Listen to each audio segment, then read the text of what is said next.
Let's start with the war in Iraq. We have a lot of opposition to that, both from the general public and from the candidates. And we hear repeatedly avocations of, let's get out of Iraq. But from what I have heard, logistically, promises of, I'll get them out in 60 days, I'll get them out in 90 days, are not realistic. Where is your stance on this particular issue, and do you believe it's realistic to promise people you can get troops out in 60 days, or some other arbitrary number? Okay, we'll go from my right to left this time. I believe that the most orderly way to bring troops home, the military will determine, and as quick as they can bring them home, I would like to bring them home. I'm not willing to spill another drop of American blood for a war that we have no idea why we're fighting. I'm obviously not a military specialist. I don't plan wars. I don't plan to plan wars. But I do know that this has been one of the greatest foreign policy debacles of our time. It is killing our economy. It is killing our men and women. It is putting our country at greater risk. I would be all for going to Afghanistan and Pakistan, Western Pakistan, where the real perpetrators of the 9/11 attacks are harboring terrorists, and go in there and take those folks out, because they deserve it. They're the ones that attacked us. Iraq is a tactical move for the United States. It's for oil. It's for a jumping off point against Iran. But I believe the people of Iraq, they should base their government on a political solution based on national self-determination. If they want to be a democracy, they will be a democracy. If they don't, they won't.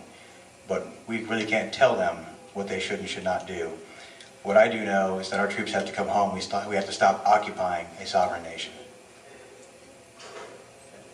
Thank you. By the way, what you're hearing is the gym next door. The free weight room is right through that wall, and when they drop them on the floor, you can hear them. All right, Ms. Bratton, Dr. Bratton. I agree. We have an occupying army in a country, and we need to bring these troops home responsibly. I have no military experience, and I don't know how quickly that can happen. I do know that if we don't employ some diplomacy in the area and work with the other countries in the area, we're not going to reach any solution, and we're not going to be able to bring any pressure to bear on this country to solve their problems, which they have to do themselves. It's correct. They're their own sovereign country, and they have to make their decisions. But we can employ diplomacy with countries in the region who understand their culture, and we can employ diplomacy with the countries in the world and help this country in its solution. We are going to need to rebuild our military when this is over. We're going to need to make sure that we have health care for these veterans that are returning. They're not getting timely health care, and that's a travesty. And we need to make sure that we have funds available for those who need re-education, either in the community colleges or in Pell Grants to universities.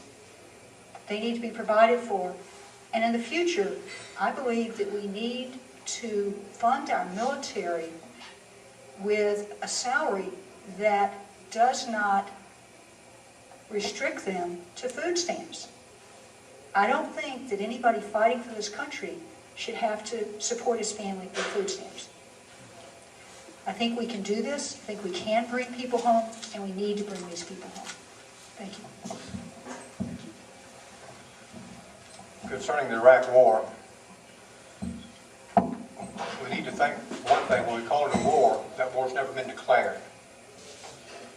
You've got to have Congress to declare the war and the President sign off on it. All we've done is fund a war.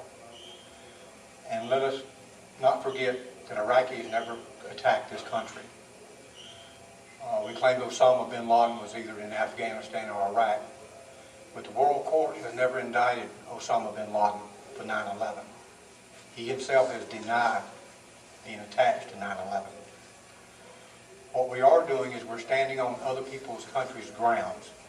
We're standing in Iraq we're standing in Kuwait, we're standing in Afghanistan, we've got troops in Saudi Arabia, and they consider us infidels. Infidels meaning we're not part of their religion. This is true. Their religion tells us to hate them. We've got to get off their land. They have no respect for us whatsoever. The only reason that Saudi Arabia let us in there to have troops and bases is because Osama bin Laden was getting ready to take over Saudi Arabia. And then when we get this excuse to attack Iraq, and I have yet to really, in my mind, be settled why we did that. I've heard many reasons, but they didn't attack us. So what we've done now, and to shorten up this up a little bit, we went into a country that did not attack us. We destroyed their infrastructure. We have left them without electricity, water, with a way to support themselves. We have took a country that had an economy. I don't approve of it. I sure wouldn't want to live there. But these people have got guns, rocket launchers, things that you and I are not even allowed to have. If Saddam Hussein was a problem for them, they could have took him out. They're taking us out every day. Now they've got our boys out there in the dirt, and they're acting like policemen. They are nothing but sitting ducks. So what we need to do is we've all been in places we need to get out of. I'm sure everybody's been somewhere they need to get out of. The way you get out of it is you get up and you walk out.